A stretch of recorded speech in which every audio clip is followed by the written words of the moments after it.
Hello दोस्तों, कैसे हैं आप सभी। उम्मीद करते हैं आप सभी अच्छे होंगे और स्वस्थ होंगे। बहुत बहुत स्वागत करते हैं आपका अपने यूट्यूब चैनल ट्रिकी हिंदी पर। दोस्तों, पिछली क्लास में हम स्वरों के वर्गीकरण के बारे में बात कर रहे थे। आज हम जानेंगे अन्य प्रकार से स्वरों का वर्गीकरण कैसे किया गया है। तो चलिए अपनी इस वीडियो को शुरू करते हैं।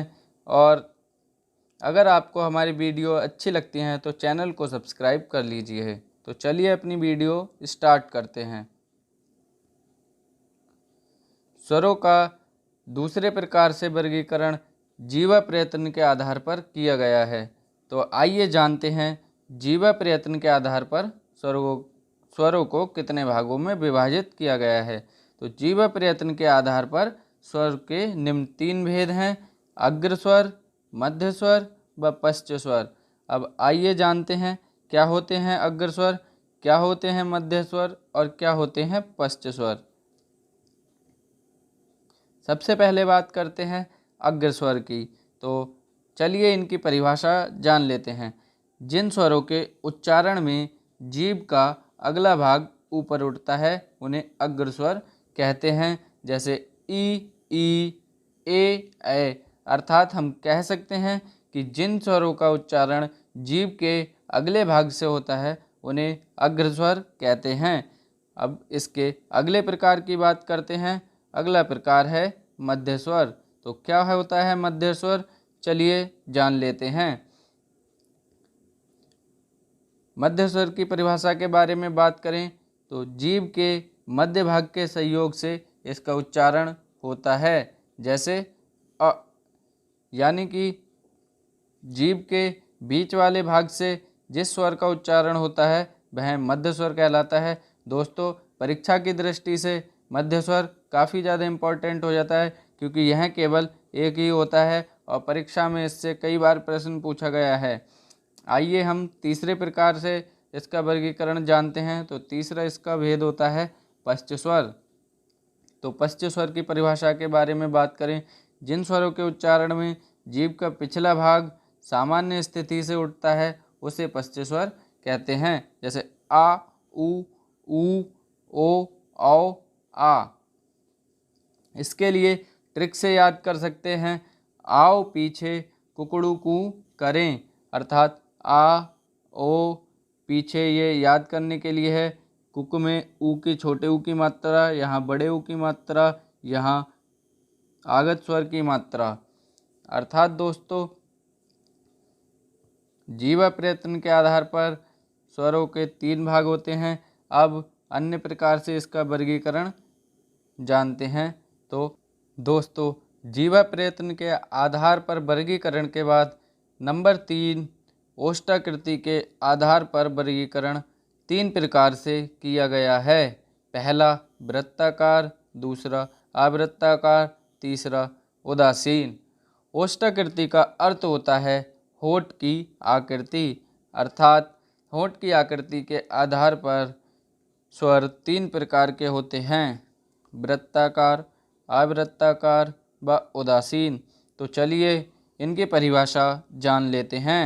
सबसे पहले बात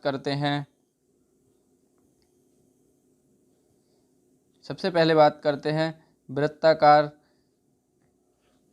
जिनके उच्चारण में होठों की आकृति वृत्ताकार हो जाती है वे वृत्ताकार या वृत्तमुखी कहलाते हैं। वृत्ताकार अर्थात गोल, वृत्त के समान गोल, अर्थात इन स्वरों के उच्चारण में हमारे होंठ वृत्त के समान गोल हो जाते हैं।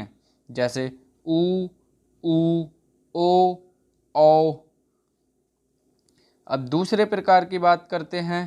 दूसरा प्रकार अवृत्ताकार, अर्थात जिनकी उच्चारण में होठों की आकृति अवृत्ताकार हो जाती है वे अवृत्ताकार या आवृतमुखी कहलाते हैं। अर्थात इनका उच्चारण करते समय हमारे होंठ गोल नहीं होंगे। जैसे आ, ई, ए। इसके तीसरे प्रकार की बात करें तो तीसरा प्रकार होता है उदासीन। उदासीन स्वर केवल एक होता है, वो भी होता है छोटा आ। इस स्वर के उच्चारण में होंठ उदासीन रहते हैं, अर्थात होठों की कोई आकृति नहीं बनती। चौथे प्रकार से स्वरों का वर्गीकरण मुख विवर खुलने के आधार पर किया गया है, अर्थात मुख विवर खुलने से कि हमारे मुख का खुलने और बंद होने के आधार पर स्वरों का वर्गीकरण किया गया है। तो पहला होता है विव्रत। जिन स्वरों के उच्चारण में मुख पूरा खुलता है उन्हें विव्रत स्वर कहते हैं। अर्थात दोस्तों, विव्रत स्वर जब हम उच्चारित करेंगे तो हमारा मुख पूरा खुलेगा, जैसे आ। दूसरे प्रकार की बात करें तो होता है अर्धविव्रत। जिन स्वरों के उच्चारण में मुख आधा खुलता है उन्हें अर्धविव्रत कहते हैं, जैसे अ, ऐ, ओ, आ। नेक्स्ट पॉइंट की बात करें तो नेक्स्ट पॉइंट हमारा होता है संवृत स्वर। वे स्वर जिनके उच्चारण में मुख बहुत कम खुलता है, अर्थात लगभग बंद रहता है, उन्हें संवृत स्वर कहते हैं, जैसे ई, ऊ। ये हमारे संवृत स्वर होते हैं। नेक्स्ट पॉइंट की बात करें तो नेक्स्ट प्रकार के स्वर आते हैं अर्धसंवृत। वे स्वर जिनके उच्चारण में मुख संवृत स्वर के अपेक्षा कम खुलता है, अर्थात आधा बंद रहता है, उन्हें अर्धसंवृत स्वर कहते हैं, जैसे ए और ओ। नेक्स्ट प्रकार की बात करें तो एक बहुत ही इम्पोर्टेंट संधि स्वर। तो वे स्वर जिनकी उत्पत्ति मूल स्वरों के मेल से हुई है वे संधि स्वर कहलाते हैं। मैंने आपको पिछली क्लास में बताया था मूल स्वर हमारे 4 होते हैं। तो आइए जान लेते हैं कौन कौन से होते हैं संधि स्वर। छोटा आ और छोटा आ मिलके दीर्घ आ का निर्माण करते हैं। छोटी ई और छोटी ई मिलके दीर्घ ई का निर्माण करती हैं। छोटा ऊ और छोटा ऊ मिलके दीर्घ ऊ का निर्माण करते हैं। दीर्घ आ और छोटी ई मिलके ए का निर्माण करते हैं। दीर्घ आ और ए मिलके आय का निर्माण करते हैं। छोटा आ और छोटा ऊ मिलके ओ का निर्माण करते हैं। दीर्घ आ और ओ मिलके औ का निर्माण करते हैं।